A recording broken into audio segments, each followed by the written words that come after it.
I'm getting trolled right out of the gate. I did an entire episode on a troll.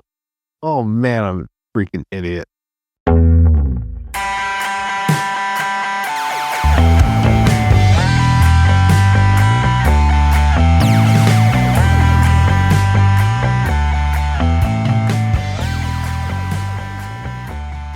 Welcome to the Intrusions InDepth podcast. I'm Josh Stepp.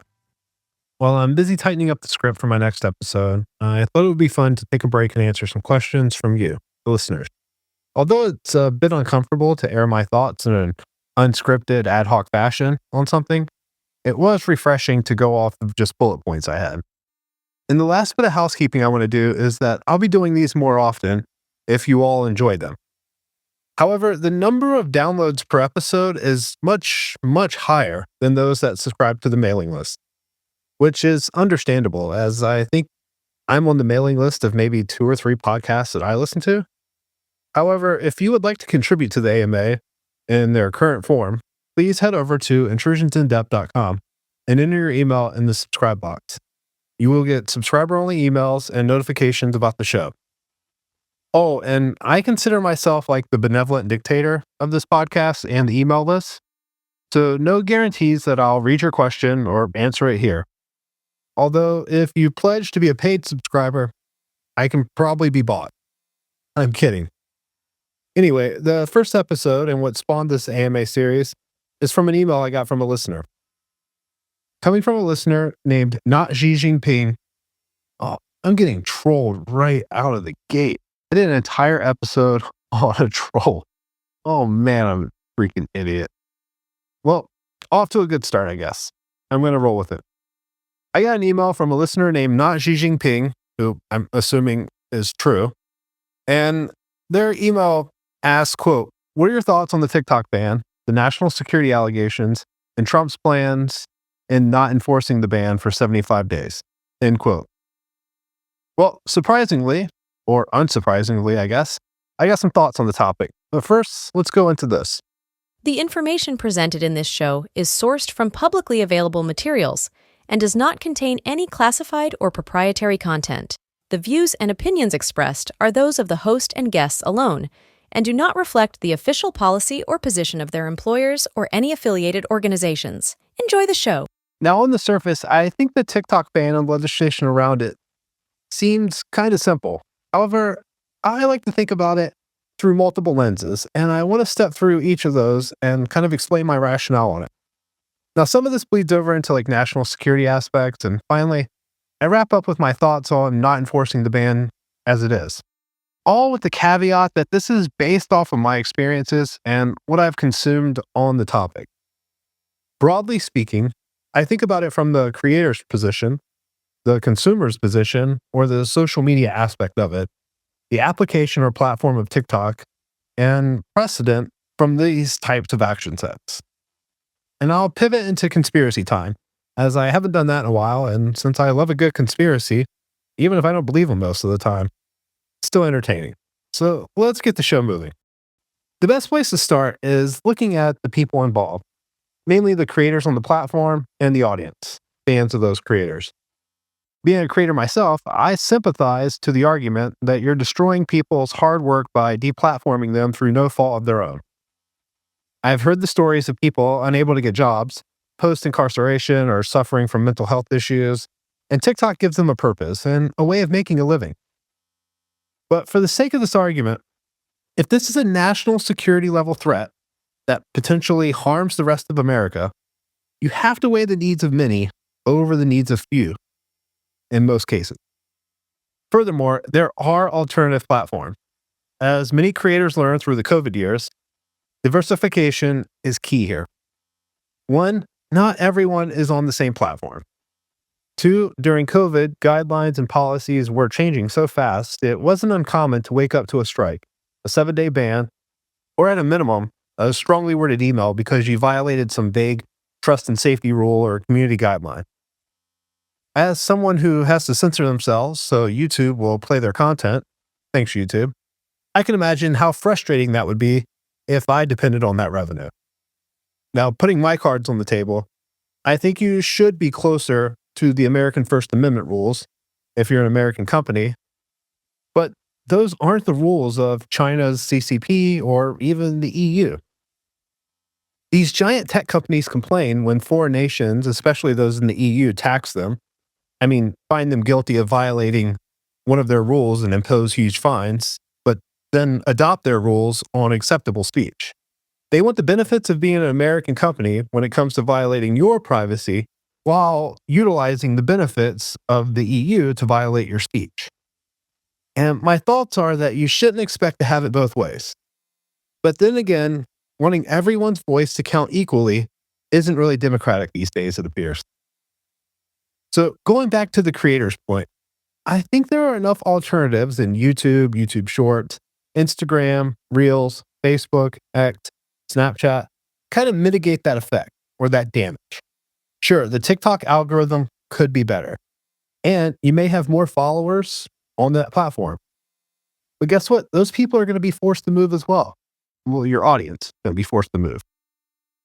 And much like when it comes to my thoughts on the creators having an alternative, so too does the audience. I find that particular argument that you're violating people's First Amendment rights by prohibiting them from hearing speech rather weak. One, using the language of the law, which I have plenty of issues with, and we'll get there, but casting this as a matter of national security, you realize that the United States, and well, every nation on earth, prohibits your right to hear speech in the form of classification or similar aspects in the name of national security. With TikTok being allowed to operate already, this gets messy as you're attempting to kind of put the genie back in the bottle. But other state-sponsored media has been removed for similar concerns of those listed in the law. Sputnik and RT have been forced to register under FARA, the Foreign Agents Registration Act. When hostilities from Russia kicked off against Ukraine, those media outlets were banned from the internet, essentially. But that appears to be the doing of the media platforms themselves and not so much the United States government. But all in all, it was probably a good call to do so. But even if it was at the behest of the United States government, this would be a similar argument. President Trump banned WeChat via executive order in his first term. And once again, that was for matters of national security. And there's a historical context to this as well. 12 days after the attack on Pearl Harbor, FDR established the Office of Censorship via an executive order to combat information being released that could harm U.S. forces or the morale of the nation. If I recall correctly, this is where the phrase loose lips sink ships come from. Now, obviously, being during wartime, as in Congress has declared war, the national security argument is much stronger. This was mostly a volunteer effort, too, as the government produced guidance and rules, and journalists, service members, and politicians followed them when they were talking about the war. Now, obviously, there were mistakes, like when journalists published that American forces had cracked the Japanese communication cipher. I think it's called like Purple or something. And I think a politician got in some heat for talking about how we messed up and didn't put submarine depth charges at the right place, and that caused U.S. submarines to be sunk, and we lost service members because of that. However, unlike most newly granted powers, this office was abolished after the war in 1945. I honestly don't know if anyone was arrested or anything during those times for violations. Maybe newspapers just fired reporters who didn't follow the rules. So like I said, it's not totally unheard of for the government to limit those rights in the time of need. And both those groups of people have a form of relief and alternatives that are similar. So now let's pivot on to like the law itself. Perhaps one of the most frustrating things about American laws is trying to understand which loopholes were put in place and why. Please just write bills and policies that outline the outcomes and incentives you want. Write laws for the outcomes you're trying to achieve already. How about it's illegal to collect information on Americans and store the data outside of American databases or on anything other than American server farms? Throw in something about how other governments or, I don't know, foreign nationals aren't allowed to access the data or something like that. Things get messy when you are the product, though. Just there's ambiguity in the law that seems ripe for novel interpretations down the road. In the case of TikTok or Chinese-controlled apps, Let's say you can't transmit the data from American customers back to China, but instead we have vague terms and explanations. For example, the law defines a foreign adversary controlled application as one that is operated or controlled by a foreign adversary country or an entity subject to the control of such country. And it presents a significant threat to national security of the United States. This definition could be broadly interpreted to mean a lot of things. If the president, for example, deems that a platform like X, owned by a company with international operations or perceived affiliations, is influenced or controlled by another country designated as a quote foreign adversary, it could fall under this definition. Let's take that one step further. Elon Musk makes cars in China and has Chinese plants. Maybe you could say he's under the influence of the CCP because of this. And I want to be clear, this isn't my position, but politicians have implied similar accounts of the world's richest man.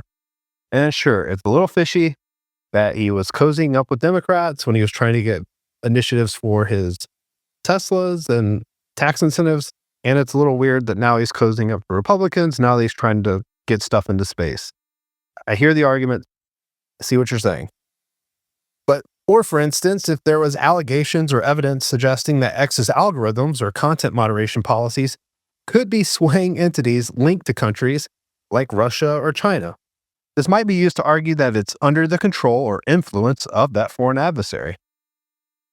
And this is part of the allegations against TikTok, which are probably true.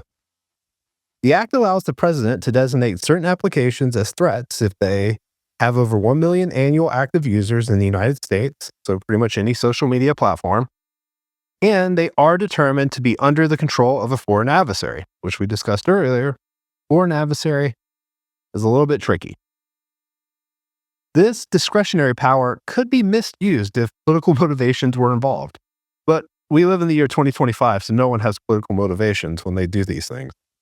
But for example, if there's a narrative that X has been used to spread misinformation beneficial to a foreign adversary's agenda, the president might claim it presents a, quote, significant threat to national security, end quote, despite lacking any direct proof of foreign control. Now, these are similar to the allegations in Romania where an election was recalled because of TikTok's influence toward a particular candidate. And I did a little bit of research on this a few weeks ago, as I thought the timing was very suspicious and I was curious about it. Now, I'm going to do my best to spread some context and be balanced in my analysis here. So, for context, in late 2024, Romania's presidential election, which has multiple rounds, well, the first round results were annulled due to allegations of foreign interference, specifically involving TikTok.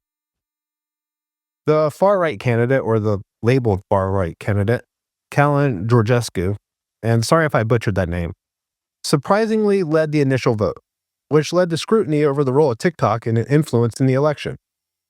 From what I gathered, he was considered a long shot to win based on the polls.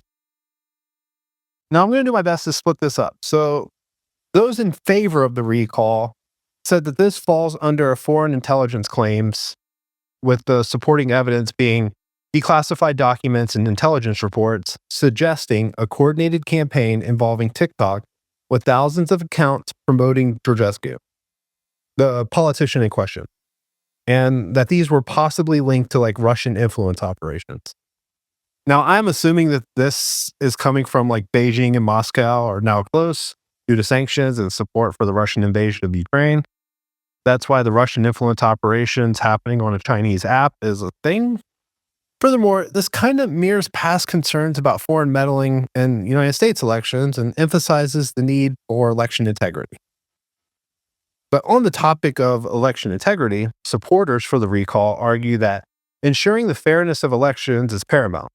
And if there is credible evidence of manipulation through social media, then the recall is justified to uphold like their democratic principles of free elections. But there's also legal implications, as the annulment was based on Romania's constitutional court's decision, citing violations of their electoral integrity laws.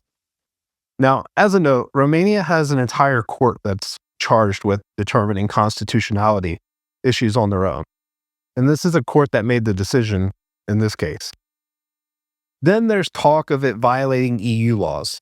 Basically, there's an argument that TikTok failed in its responsibilities under the EU's Digital Services Act to mitigate risk of electoral manipulation, thus necessitating action to prevent future occurrences.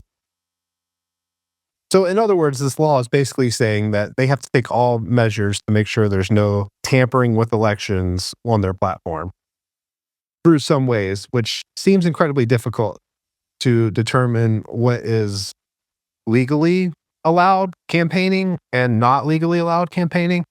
But I'm not an expert in that law. Just on the surface, it seems kind of difficult. Now, there are arguments against the recall as well, mainly because they lack concrete evidence, specifically what is speculation versus what is proof. Now, critics of the recall argue that the evidence they presented is very circumstantial or speculative in nature, and it lacks definitive proof of foreign manipulation directly impacting the vote. The declassified documents and intelligence reports suggest a coordinated campaign involving TikTok occurred. But I haven't seen these up close, but it doesn't appear to show like any technical details or bring the receipts of any of these allegations. And for what it's worth, the TikTok has claimed that they have taken action against these networks attempted to manipulate the platform, casting a doubt on whether the influence was significant enough to even warrant a recall. And it's difficult to measure how much TikTok screen time it takes to influence an operation. Additionally, if all the content being pushed is correct and it's not against any guidelines, what is the expected course of action for the social media apps to take? Throttle their algorithms for political candidates regardless of how viral the clips are? I still have questions on what the expectation is. If they're not violating any copyright laws and they're not misconstruing what a politician says, then why is it bad if one goes viral and one doesn't? Then there's like the freedom of speech and platform use and censorship concerns. Essentially, it's a fear that this sets a precedent for government intervention in social media platforms based on political outcomes rather than like legal breaches that are clear. Instead, it's like infringing on free speech in some ways. And this could likely degrade voter agency. The idea that if the voters make their choices based on multiple factors and attribute the results solely to TikTok influence, it kind of undermines the individual voters in a way. Then, of course, we have to consider political motives involved and partisan gains. And what I mean by this is that it could be considered suspicious that the recall is politically motivated, as the candidate leading was not the favored person to win by the political parties in power within Romania and around Romania. It's definitely a slippery slope for a precedent for future elections. Now, opponents worry that this action could lead to more recalls based on unproven allegations or political disagreements, potentially destabilizing democratic process. So, with this high-level analysis from an outsider, the TikTok election recall in Romania highlights the complex intersection of technology, democracy, and international politics. And for the recall, there are legitimate concerns that the integrity of the electoral process is at threat, especially if foreign entities are indeed manipulating public opinion through social media. However, those against the recall have an argument for protecting voter choice, ensuring freedom of speech, and avoiding setting precedents that could lead to misuse by political entities down the road. And the lack of conclusive evidence seems a little fishy. This issue underscores a global issue, though: the need for clear, transparent, and legal sound processes in dealing with allegations of election interference in the digital age, balancing the protection of democratic integrity with the rights of the voters and the responsibilities of social media platforms. Which seems like an incredibly difficult problem set to solve. Also, ironically, this happened while the law was getting pushed through the United States. But hey, it's not conspiracy time yet. You have to wait for that. I didn't play the song. To be honest, I could see this novel argument being used in 2016 or 2020, I guess, when President Biden took office against Facebook. Facebook has billions of users, so that meets the criteria of number one. And if the allegations that Russian influence operations on Facebook were used to get President Trump elected in 2016, a popular theory, then that looks a lot like foreign control. And that's how well meaning law like the TikTok ban could be used against domestic companies. This law also uses the term significant threat to national security very often. What or who defines that? Furthermore, the enforcement mechanisms seem a little weird as well, relying on third parties, the App Store, web browsers, platforms, etc., to ban the distribution. I guess it makes sense for the execution purpose, but maybe fines and direct action to the companies involved seems like a better fit. Make them remove it for noncompliance? I'm not a lawyer by any stretch of the imagination, but this feels like the governments are ordering non-government domestic corporations to kind of do their bidding. Now, admittedly, I could be way out of line here. It just feels messy to enforce it this way. I guess while we are in the legal weeds as well, naming ByteDance and TikTok in the law could be seen as like a sort of bill of attainder, which is frowned upon in democracies. I personally don't think it is that yet, as it doesn't involve any traditional punishment to a specific party. Why put that doubt in there? And perhaps the most difficult one for me is just the banning of speech in democracies doesn't feel right. And I know I'm probably going to catch flack from many Europeans and Australians, et cetera, that trust their governments to do the right thing. I just bias towards not restricting speech and not giving the government, which is ran by humans, just like you and I, the power to police what I say. I pay my taxes, I follow laws to the best of my ability, and I'm an adult. I'm not on TikTok. However, I am confident that I can handle morons reading bin Laden's letters in front of a green screen, or politicians libeling private citizens in front of millions of people for clout while they're shielded by the Westfall Act. And of course, I know you shouldn't eat Tide Pod. If it's to protect people, put age limits on the app, similar to how states are imposing with pornographic sites. Sure, VPNs can get around it. It's a weak band-aid. I just lean towards not acting like China here in America. With all that being said on the wording of the text of the law and speculation on how it could be abused, let's also speculate on how TikTok itself could be abused. In my mind, the first and perhaps most concerning aspect is that it gives China another large data set, cross-correlate, data farm, and ML the out of, on top of many others like the OPM breach, Equifax, Anthem, telecom records, etc., etc. And that's perhaps scary. I doubt any deep cover CIA asset is running around with TikTok on their phones, but maybe their kids have it, their spouse.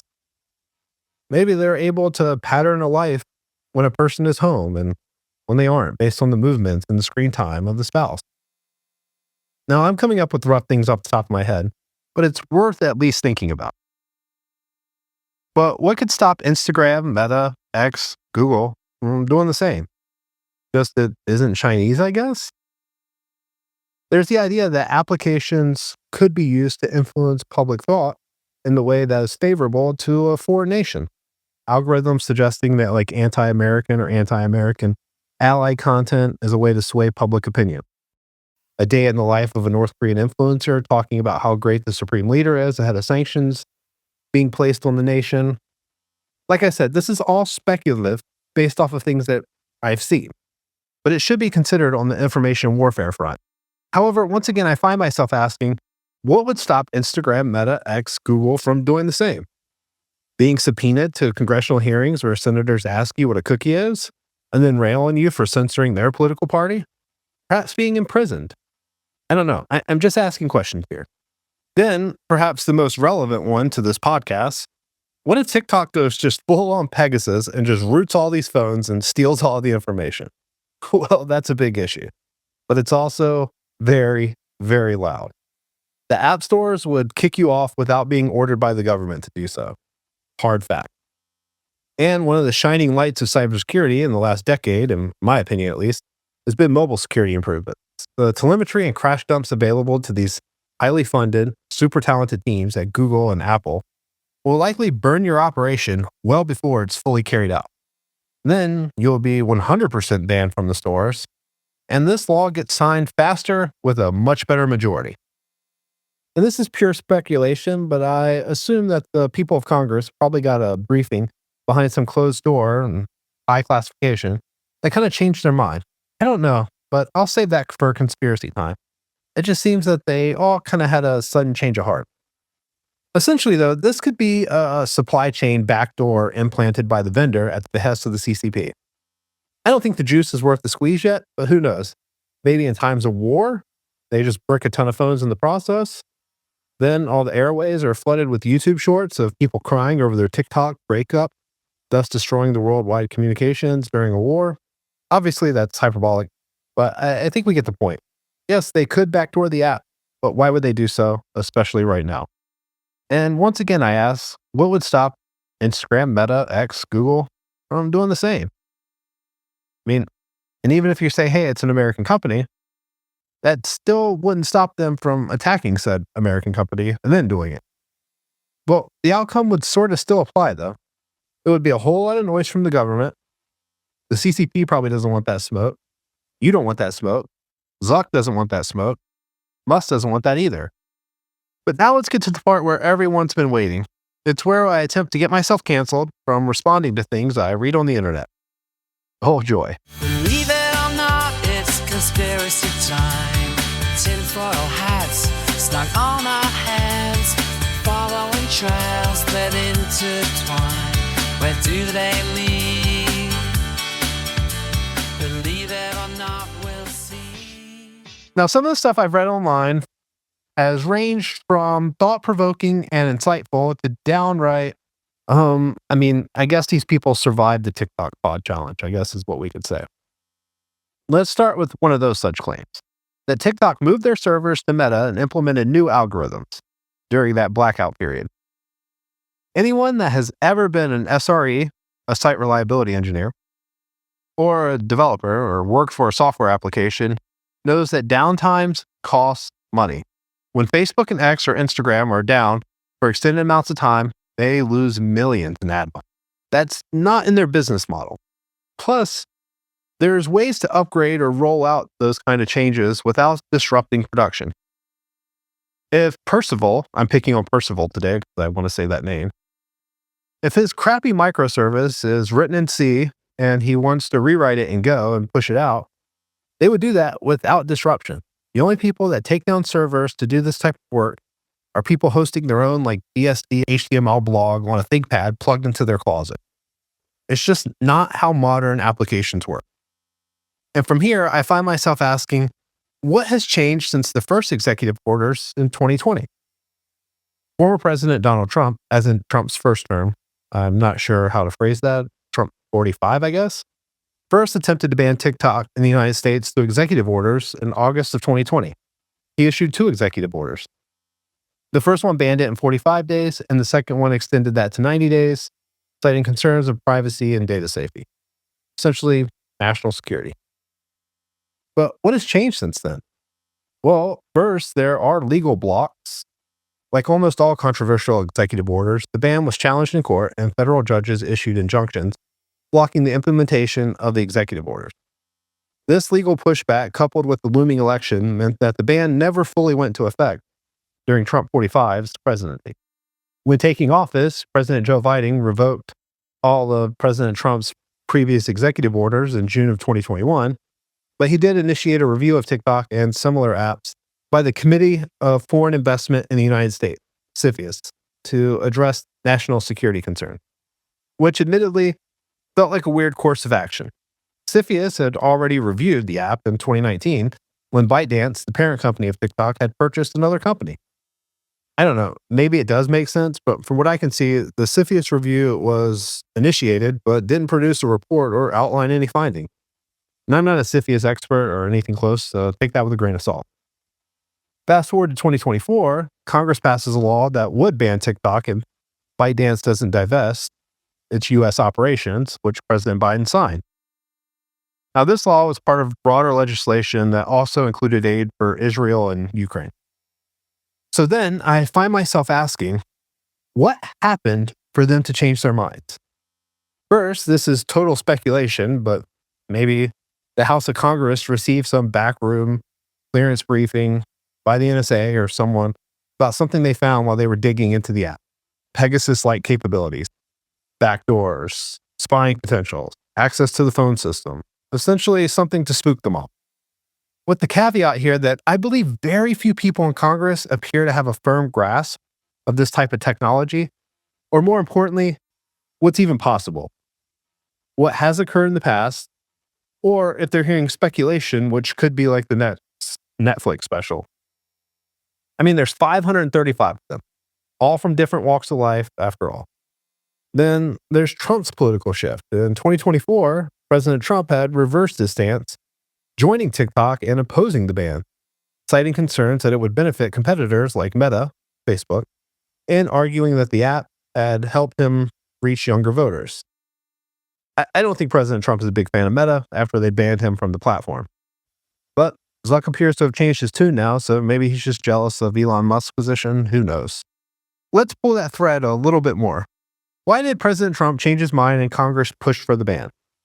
President Trump's change of heart probably is a result of a few things: his 2024 political strategy, the influence of key donors, and him wanting to make a deal.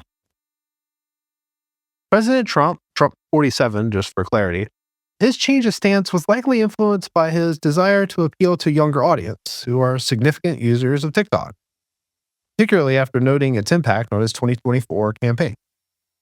And let's just keep it real here, but his meeting with the GOP megadonor Jeff Yass, who has a stake in ByteDance, a considerable one, might have influenced his decision as well. Yass has been known to support libertarian and free market principles, which could align with keeping TikTok operational. Plus, it may be a donor favor of sorts. However, I think Trump's comments about wanting a 50% US ownership in TikTok suggest his real intention here: the deal-making opportunity, reflecting his self-image as like a businessman negotiator. Maybe this is a way to get US businesses into the Chinese market as well. That's risky in my opinion, as it's hard to trust the numbers coming out of Beijing, but I'm not a business person, hedge fund manager, or anyone important. I read random stuff and talk into a microphone for fun. And with that being said, the idea of the United States owning a portion of TikTok is interesting. Really interesting. I would highly suggest you listen to the All In podcast, episode 212, to hear the real experts talk about it. But let's just touch on some of the highlights here. If the ban goes through, TikTok is essentially worth a lot less. If the only way that they can operate in the United States is to be part of an American-owned company or owned by an American, this puts the American government in a strong position to negotiate the deal. You could get this app for cheap, sort of how China did to Apple, forcing iCloud to be on Chinese servers. You got to play by the rules of the country if you want to play in that country. We could start enforcing that back. On one hand, the government owning stakes in companies feels very anti-capitalistic, and on the surface could be a way for them to play favorites. This creates market disruptions or distortions. Plus, owning a social media app makes censorship claims stupidly easy. But the government does own a ton of land and gives out leases for various projects: green energy, solar, wind farms, oil, gas, mineral rights, agricultural purposes. Maybe the taxpayers could get a piece of the profits when those loans materialize. Now, taxpayers shouldn't always bail out the losses while these corporations benefit from the win. States like Alaska do this already with the Alaska Permanent Fund Dividend, PFD I think it's called, in which permanent residents get a portion of the profits from the oil and gas leases within the state. The DOE, or Department of Energy, has been picking winners for a while, though. Under the American Recovery and Reinvestment Act, Tesla got a loan in like 2009 or 2010 to build the Model S, and it was to the tune of like $465 million. And to their credit, they paid it off with interest. But what if the Treasury also got 10% of Tesla as part of that deal? I think Tesla would have took that deal. I mean, it's fair to say that the profits would have been squandered away on something useless, most likely. But let's imagine for a second that the profits were used to lower taxes on citizens. I'm interested in seeing how Project Stargate works on those public lands as well that they're being built on. And to be fair, there's risk involved too. Under the same act, Solyndra, they received a loan with the guarantee from the Department of Energy to the tune of $535 million, and they went bankrupt. and us taxpayers got to eat that loss. But like I said, it's interesting to think about. Tabling any political beliefs or opinions on President Trump, the idea of owning shares in companies, not a majority, but enough to see the upside for the investment, is a fresh approach to the American debt issues. And in 2020, the Treasury was buying up corporate bonds in an effort to secure the market, so it's not unheard of for the government to own stakes in a company. Just this time, it would benefit the taxpayers, hopefully, and not just the business. So why would Congress push for the ban now, though? I think the most juvenile and perhaps sad reason is that it's a Trump action and it funds Ukraine and Israel. I'm not voting a position on the funding of those foreign conflicts. I'm just saying that that likely had something to do with the compromises made.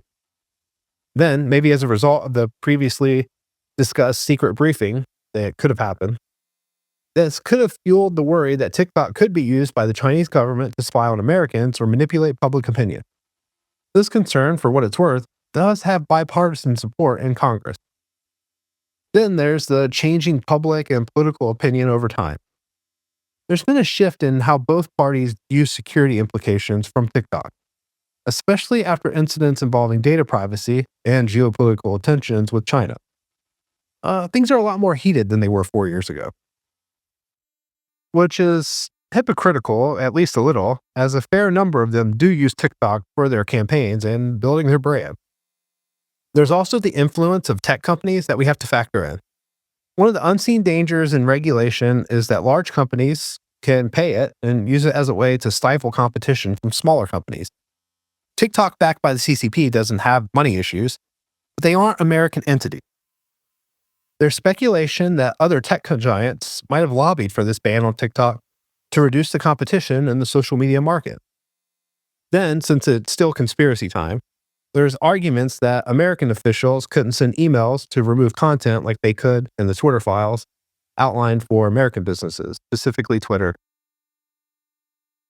Despite the fact that maybe this question came from a troll account, I think there's a bit of nuance to it. It's not quite as easy as saying TikTok harvests American data, they're a national security risk. American companies harvest American data, and China APT Group could just steal it. Think Salt Typhoon. Spoiler alert, that's my next episode. But it's not just American companies. European, South American companies harvest data. You could steal that too. I've hated the amount of data companies harvest for a while now. I cringe every time I have to put my phone number in or fill out documents at the doctor or something. I can't wait for my $11.43 class action settlement to come in the mail. Literally, I'm waiting by the mailbox to feel that sweet justice. And while I always think with a litigious society, like the American one, we will have novel applications of law that teeter on unfair application of the law. We, as in our elected officials sent to Congress, should at least do a better job crafting laws to stop the outcomes they don't want. If you don't want American data being transmitted to China or accessed by entities besides the data collectors and the American government, write that bill. I personally doubt it's popular, as most Americans would argue. Why does the United States government need access to the data? If it's criminal, sure, issue warrants, get the required data. But if it's to combat wrongthing, I think there should be some sort of mechanism to alert the individual that their content was flagged by the government agency while we're at it. Amendments to the Westfall Act that allow individuals or groups abused by the power to be held accountable. Maybe lawsuits that come for their paychecks for gross negligence. I don't really know. It just feels off. So with all of this being said, I don't think the law is very good. So therefore, I don't think TikTok should be banned under said law. I think the better course of action is to write a better law. Have the outcomes and incentives in place that you want, aka don't transmit American data to China. Require a statement from like the DNI or the national security officials, someone within the IC that states the national security risk from the platform. Have that entered into Congress as part of the bill.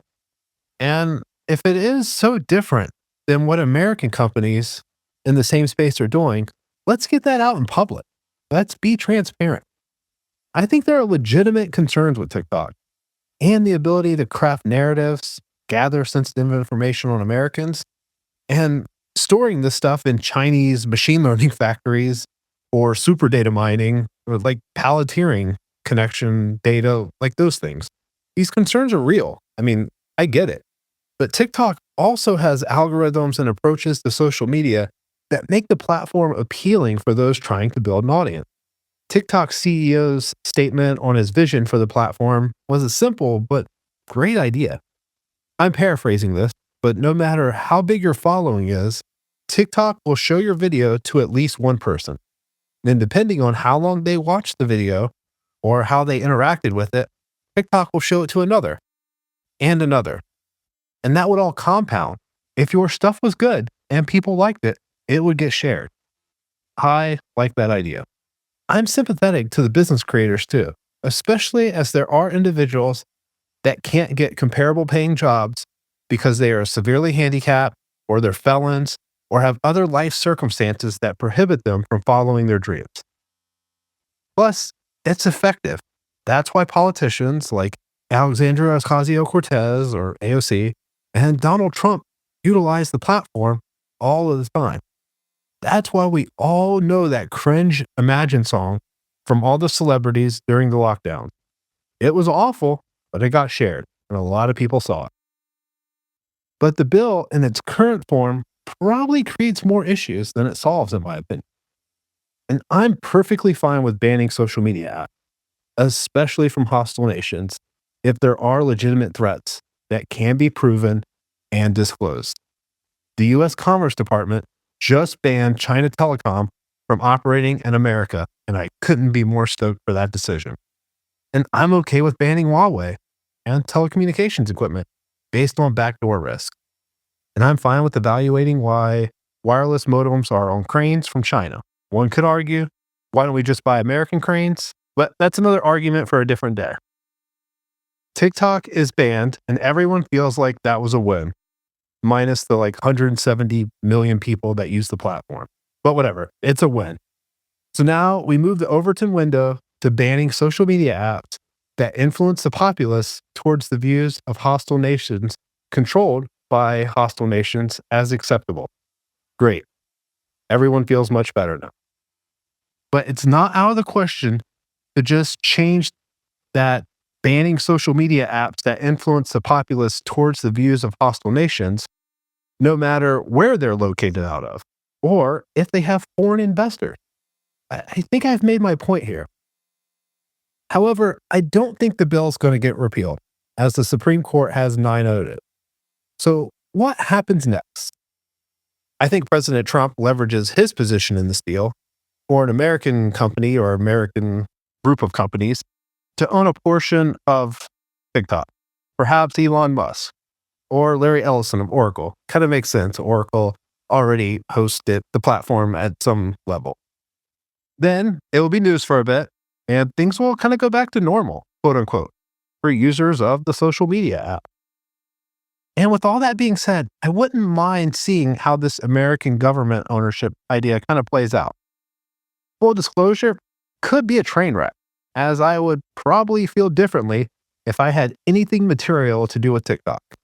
But I own no stakes, I post nothing on the platform, and don't use it. So I have a rather insulated position. So 6 months from now, this turns into a nothing burger. All the press about its new leadership, whether it's Larry Ellison or Elon Musk or I don't know, someone else, has all but kind of fizzled out. It's still going to be sold in the App Store and used in the App Store, etc. We're still going to see various TikTok commercials and all that. There's still going to be TikTok trends. And ultimately, the law is probably going to be held how it is in its current setting, like still enforceable and still the Supreme Court agreeing with it. And I think that's going to be a problem down the road, but I could be wrong. I guess only time will tell. So there we have it. My first AMA podcast is in the books.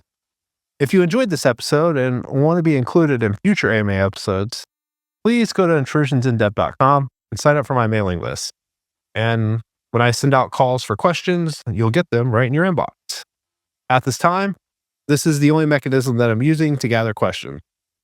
I appreciate the interactions and emails and everything else from the listeners of the show. It still baffles me the amount of people that download this and listen to these episodes. If you would have told me that between 400 and 500 people would openly tune into what I had to say for an hour monthly, I would have called you crazy. And for that, thank you. It means a lot to me. I want to ensure that you are getting value for your time spent here. I love making this podcast, and I'm grateful that I live in a time where I can produce this in my free time and publish it on the internet for an audience to find, all from a laptop and a microphone. It's a great time to be alive. If you got value from this episode, or you think your friends or your network would benefit from the show, please share it. And don't forget to like the episode on wherever you saw it, subscribe via intrusionsindepth.com, review it in all those podcast apps that you like to use, and all the other social media stuff that I'm forgetting. So far, all the growth of this podcast has been organic from listeners like you. So if you made it this far, please help me keep it up. I'm Josh Stepp. Thanks for listening.